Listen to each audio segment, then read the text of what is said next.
E aí, se liga, hoje a gente vai falar de política, de autoconhecimento, vamos falar de duas mulheres pretas e como, na verdade, as pessoas pretas nos Estados Unidos podem ter perdido a eleição de uma forma que ninguém tá comentando. Fica aí. Olá! Seja muito bem-vindo, seja muito bem-vinda, sejam muito bem-vindos todos vocês a esse canal Empodere Suas Negras. Meu nome é Iris e hoje, sim, a gente vai falar de política, sim. Vamos falar de política? Vamos lá, mas não aguento mais falar de política, gente. Vai falar de representatividade, vai falar de negócio que... Gente, atenção! A gente precisa começar a elaborar, discutir e questionar o contexto que a gente recebe as informações. E questionar contexto para elaborar reflexões é um trabalho profundo de autoconhecimento. Se você está se acostumando a só receber blá blá blá blá blá blá blá blá blá na sua cara, no celular, no notebook, na televisão, no rádio, eu não sei qual é o meio que você busca suas informações, suas notícias. Mas se você está engolindo todo esse rolê sem fazer uma crítica, uma reflexão, não importa de onde vem essa informação, ela não está te levando a lugar nenhum. Você, ao contrário do que você pode estar imaginando, ela não está deixando você mais esperto, não está deixando você mais sabido, não está deixando você com boas citações para botar no seu Facebook, no seu Instagram, no seu YouTube, no seu sei lá o que você tenha. Ela está apenas conseguindo mais um pro exército da alienação. E tem uma coisa que não combina com autoconhecimento: alienação. Pensa num negocinho que não junta? Pois é isso. Então, gente, não sei se você está vendo esse vídeo do futuro, mas nesse momento que está sendo gravado este vídeo, estamos em novembro de 2020, ano 1 da quarentena, e estou aqui falando sobre que eleições? Estou falando sobre as eleições para presidente dos Estados Unidos que acabaram de acontecer, na verdade, porque eles recebem votos pelo correio. Ainda estão acontecendo contagens de votos em alguns lugares e vão ficar um tempo porque essas coisas demoram um tiquinho. Mas nesse momento já foi declarado por todos os canais oficiais de mídia que sim, temos um novo presidente lá nos Estados Unidos. Esse presidente não é Donald Trump, que estava concorrendo à reeleição, é Joe Biden. E Joe Biden, sim, aquele Joe Biden que foi vice do Barack Obama. E esse Joe Biden agora vem para presidente e traz como vice-presidente a senadora Kamala Harris. E o que tem de especial na Kamala Harris? Kamala Harris, ela tem várias facetas envolvendo a pessoa dela. Que ela é uma mulher preta. Gente, olha só, mulher preta. Não vamos nem trafegar nessa estrada do que é ou que não é. Não precisa entrar nessa discussão. Primeiro que a gente está falando do contexto estadunidense, que tem a regra da gota de sangue.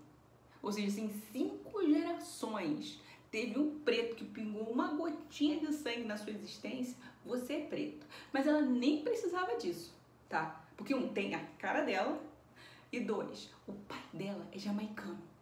Mano, me poupa.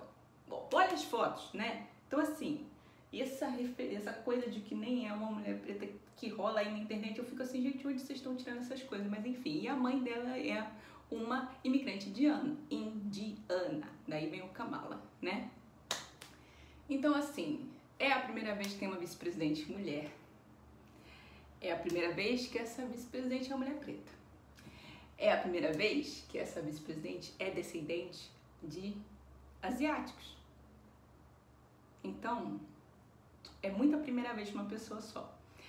Mas a Kamala não votou. Sim. Mas ela quando era promotora... Tem inúmeras questões. Eu falei que ela é uma pessoa com muitas facetas, né? Então, ela tem todas as facetas. Tem facetas mais fofinhas que a gente vai focar, tem facetas mais feinhas que a gente pode focar. A gente pode focar porque um ser humano é assim, gente, é composto de múltiplas facetas. Só que vamos olhar o contexto, né? Aqui a campanha de defesa de Kamala Harris, não, ela não tá precisando disso, gente, ela tá eleita, já era senadora, então assim, eu não tô ganhando absolutamente nada pelo escritório de Kamala para fazer este vídeo. E ele não é sobre como isso é super importante para o povo preto. Não é esse tipo de vídeo. É um vídeo de análise de contexto, de questionar contexto. Vocês já sabem, porque eu já falei em outro vídeo aqui neste mesmo canal, que se eu conseguir lembrar, eu vou botar em algum lugar aqui, tá? Falando sobre o que eu entendo por representatividade, certo? Também já falamos um pouco sobre isso no vídeo do Chadwick, que também eu posso colocar em algum lugar se eu lembrar. E aí é esse também que a gente fala um pouco de representatividade também. E eu não vejo representatividade como um fim, ou seja, a gente não trabalha arduamente para que todos nós estejamos com representatividade, proporcionalidade, qualquer outro nome que queiram dar para o fato de você ver mais pessoas pretas nos lugares. Não é sobre isso. É realmente sobre o efeito que se tem sobre quem assiste ver uma pessoa parecida consigo em outros lugares que não lugares socialmente determinados. Entendeu? É isso. Você vê a pessoa preta ocupando outros, múltiplos lugares. Aquilo dá uma sensação de que é tangível, que é possível, porque a gente sabe que as possibilidades são infinitas. Mas na nossa realidade, aonde a gente está sempre vendo as pessoas pretas. E aí você acha que isso não tem impacto nenhum sobre você. Vou deixar esse momento para reflexão aí. Então, ter uma vice-presidente que é uma mulher, e é uma mulher preta, é uma mulher, como eles chamam, people of color, né? Uma pessoa de cor, por conta também da descendência. Então, você vê essa pessoa ocupando esse lugar, com todas as facetas que ela tem, você fica em algum momento assim, As crianças recebem o impacto disso.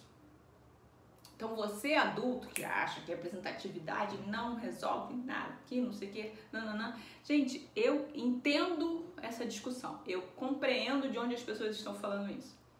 Só que eu tô falando que existe um contexto que a gente precisa analisar, que é o mundo que a gente vive agora, esse mundo atual. Tem um mundo que a gente quer, e aí nesse mundo, muitas dessas discussões fazem total sentido, mas pra gente sair daqui e chegar lá, tem um espaço, e esse espaço precisa também de momentos como esse, na minha humilde opinião, tá? Botando aí. Mas eu nem quero ficar, tipo, falando de Kamala Harris, porque assim, ela tá lá, ela é vice-presidente e tal, arrasou e tudo, tem um contexto difícil. Mas como a própria Angela Davis falou aí, tem um vídeo circulando dela comentando disso, comentando do impacto de ver Kamala Harris na capa do New York Times e falando que ainda assim precisa ser observada, a gente precisa estar próximo, precisa estar vendo e tudo mais, mas como isso tem a sua importância, né? É isso só que eu quero pontuar, que tem uma importância. E aí, migrando para outra mulher preta que eu quero falar aqui, e eu quero dar destaque, e ela já foi, sabe, levantada por vários diferentes lugares da mídia, né, como a responsável pela organização, responsável pelo movimento que conseguiu virar o estado da Georgia, que é um estado que desde 1992 não elegia, pela maioria de votos do estado, um democrata, e ela vira esse estado, 92, gente. 92 para 2020, você tem noção de quantos anos passaram? Pois é. Então, ela faz um trabalho que parte de uma dor. Por quê? Estou falando de Stacey Abrams. Ela era uma candidata ao governo do estado da Georgia. Um estado que já tinha um histórico enraizado de problemas eleitorais, de que eles chamam de supressão de votos, que criam-se manobras para que alguns grupos não acessem o seu direito ao voto, que é um direito constitucionalmente ofertado aos cidadãos americanos. Então, criam-se algumas manobras para que isso fique difícil. E isso não sendo só, gente, não precisa só fazer isso, vamos fazer mais coisas, vamos! Então, ainda tem a boa e velha compra de votos. E aí o bagulho ficou doido. Então, ela tá lá, essa campanha dela foi em 2018, né? Em 2010 ela começa a ser uma das lideranças, né, do Partido Democrata no estado e tudo mais. E aí ela começa a se engajar nessa movimentação eleitoral para mudar essa característica que roda por lá, para engajar as pessoas em voto e tudo mais. Mas em 2018, quando ela perde para o candidato republicano, ela vira e fala assim, não, mano, agora tá nos dentes, entendeu? Agora eu vou pra cima. E aí ela pega e continua empurrando esse projeto que ela abasteceu muito com o dinheiro que ela própria levantou para sua campanha, mas que depois ela ainda conseguiu indo ali, ó. Não, vamos continuar. Faz um trabalho de base. Pausa. Trabalho de base. Ter presença nos condados. Trabalho de base. Pensar nas eleições locais. Não só lá no topo, mas aqui no miudinho que está interagindo com a nossa vida. Como é que tá isso? Quem que tá ganhando essas eleições? Nos pequenos conselhos, na prefeitura, entendeu? Tem todo um rolezinho aqui, ó, menor do que a super grande eleição de presidente, mas aqui, como é que isso tá? Então ela fez esse trabalho aqui com a instituição que ela fomentou, e aí chega agora em 2020 e uma virada importante, decisiva nessa jornada do Joe Biden foi o estado da Georgia. Então, assim, é muito além do que falar qualquer político, como é uma fala que acontece, né? Qualquer político contribui para o genocídio do povo preto, porque ninguém está engajado efetivamente nisso. Ninguém está engajado em remover o racismo estrutural. Ninguém está, lá nos Estados Unidos chamam de racismo sistêmico, né? Ninguém está interessado nisso. Não importa quem seja o presidente eleito. Não importa. Cara, importa também, tá? Importa também. Porque determinadas figuras incentivam determinados comportamentos. Tá? Vou deixar essa daí também com vocês para refletirem. Se vocês perceberam mudanças no comportamento do coletivo com a manifestação mais exacerbada de alguns comentários e algumas propostas e algumas falas, né, que incidem mais sobre o nosso grupo. E aí a gente vai pensar sobre isso. Porque a gente tá falando da vida real, gente. A gente pode falar à vontade, e é válido ter discussão teórica sobre os impactos da representatividade, sobre a efetividade, sobre mudanças que diferentes governos fizeram com políticas direcionadas às pessoas pretas. Eu acho isso muito válido. Mas aqui, no nosso dia a dia, você sentiu diferença quando determinadas falas ganharam palanque? Como que ficou? Como ficou o seu recebimento de informações sobre episódios, né, envolvendo violências contra grupos específicos? Isso mudou? Isso aumentou? Isso diminuiu? É essa reflexão que você precisa fazer aí sobre a sua vida e sobre o seu contexto. Porque aí você vai conseguir inferir se isso interfere ou não. Se a pessoa que está nesse ponto mais alto, se ela interfere ou não na vida cotidiana, tá? É essa construção que a gente precisa fazer, porque a gente tá falando aqui de autoconhecimento, né? Então a gente precisa estar o tempo inteiro rebatendo com a vida. Rebatendo com o que eu acredito, com o que eu vejo, com o que eu tô escolhendo e puxando esses elementos para criticar esse espaço que eu tô. Porque a partir da crítica e não do que eu tô ouvindo, eu construo novas escolhas. Então, assim, esse vídeo podia acabar falando só de Kamala Harris e de Stacey Abrams. Falando só do desenvolvimento político que essas mulheres pretas fizeram. falando só da vitória da vice-presidente, do trabalho bem feito em Georgia, que implicou não só na eleição do presidente, mas também na modificação da dinâmica das eleições locais. Imagina essa pessoa que não se sentia incluída no processo eleitoral, ela não se achava parte de tudo isso. Ela começar a se sentir parte, você acha que esse efeito se restringe só ao ambiente eleitoral? Ou essa pessoa começa a se olhar de uma forma diferente? Não, peraí. Não, minha voz é importante. Então, em que mais que eu posso usar isso? Você acha que a gente consegue ser tão separadinho assim, em caixinhas tão exatas? Então, isso aqui só interfere nisso, isso aqui só interfere naquilo? Então, poderíamos acabar aqui, mas eu deixei o gostosinho amargo do fel pro final. Porque é agora que a gente vai falar. Nas eleições de 2016, é o último ciclo eleitoral dos Estados Unidos, para presidente, o Donald Trump, ele foi eleito com quase 63 milhões de votos. Eram 62.980 nos quebrados, certo?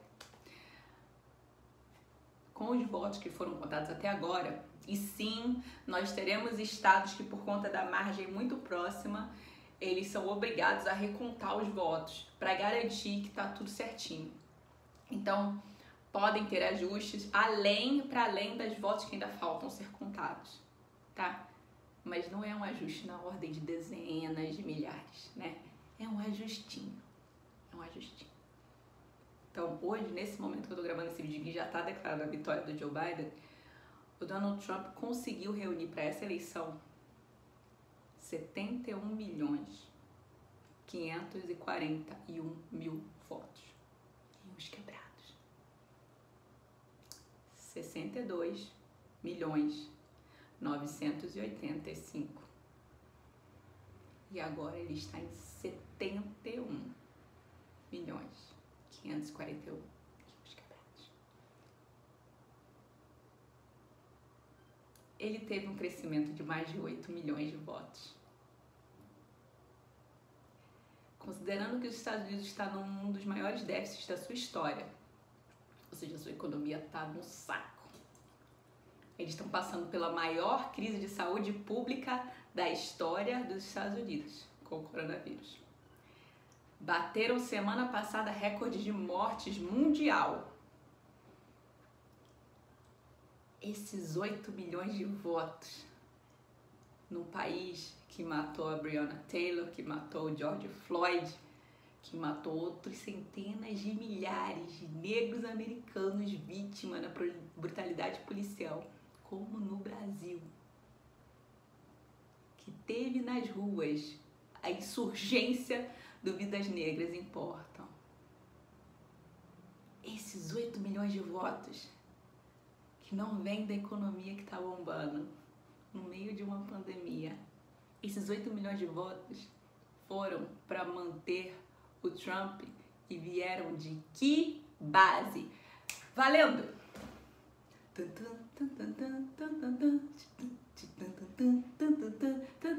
Bem, exatamente este lugar que eu sei que você gritou da sua cadeira. Sim, da supremacia branca. Os grupos supremacistas dos Estados Unidos se sentem abraçados pelo ex-presidente. Ele, em palanque, falando para os seus potenciais eleitores, consegue dialogar com essas pessoas, eles adoram ele. Ele é o seu representante. E aí, esses 8 milhões de votos vêm de um movimento que sim quer ver pessoas negras todas mortas ou subjugadas. E aí, nesse contexto, meus amigos, os negros americanos perderam. O mundo perdeu, gente preta em tudo que é canto perdeu. Porque depois do movimento mundial, lembrando as pessoas brancas que as pessoas pretas continuam morrendo na mão dos policiais, em que a gente tem manifestações amplas, né, com supremacistas carregando armas, ameaçando os outros, passando na frente da polícia, a polícia assoviando o hino nacional americano. Esses votinhos vêm desse lugar, em sua maioria. Vem de outro lugar? Vem, sim, vem. Mas na maioria vem. Porque a economia tá cagada, as pessoas estão morrendo de Covid. Pro que exatamente eles querem manter o presidente lá? Porque o presidente representa os ideais dessa supremacia. Ele não conseguiu negar isso quando foi questionado isso no palanque. O senhor denuncia a supremacia branca? Ele não conseguiu. Isso está em qualquer lugar, é só procurar. Google, dê um Google, né? Então, assim, a base de votos dele cresceu. Só que esse trabalho de trazer pessoas que não votavam para dentro do sistema eleitoral e de mobilizar as pessoas que não costumavam votar para que elas votassem, fizeram com que Joe Biden fosse eleito. Porém, 8 milhões de pessoas a mais quiseram dar ao Donald Trump mais uma chance de seguir sendo um representante da supremacia branca. Quem ganhou com isso? A gente vai ter que dormir com essa pulga atrás da orelha e lembrar que temos nossas questões no Brasil, que a gente precisa lidar com elas. Em todos os aspectos. Em todos os aspectos. A gente vai ter que lidar com isso. Tá? A gente sabe, a gente que é preto vivendo na rua, a gente sabe o que a gente passa todo dia. E isso não é uma questão restrita. Este aumento, porque foi um aumento, não é privilégio dos Estados Unidos. Veremos, quando tivermos o nosso novo processo eleitoral, o que está acontecendo. Mas aqui tem um trabalho que precisa ser feito, nosso dever de casa, de pensar como Stacey Abrams, agora saiu sem enrolar, como ela pensou em movimentação local, apoio, está perto, está treinando, está vendo as eleições que têm impacto naquele condado, vendo como apoiar. Proximidade, organização comunitária é proximidade. O que a gente pode desenvolver nesse sentido? Se você não pode estar à frente da organização, estar fazendo, como que você faz para fazer esse apoio? Você pode apoiar financeiramente? Você pode apoiar divulgando esses trabalhos? Você pode apoiar remotamente? Tem coisas que a gente pode fazer. E se manter questionando tudo o tempo inteiro. Não assimile passivamente informação. Então, que isso sirva para nós analisarmos o nosso contexto e tirarmos as nossas próprias conclusões sobre a gente, sobre o que escolhemos, sobre como queremos nossas comunidades, sobre tudo isso. Tá certo? Porque é um momento em que temos dados para lidar, dados tangíveis, para que nós possamos analisar isso à luz da nossa realidade. E aí a gente vê o que se aplica a nós. Beleza? Então, esse é o nosso papo de hoje. Espero que você tenha curtido. Coloque aqui nos comentários o que você acha. Se isso fez algum tipo de sentido para você. Se não fez, o que você achou? Porque eu vou adorar saber. Enquanto isso, Nos vemos no próximo vídeo. Até mais!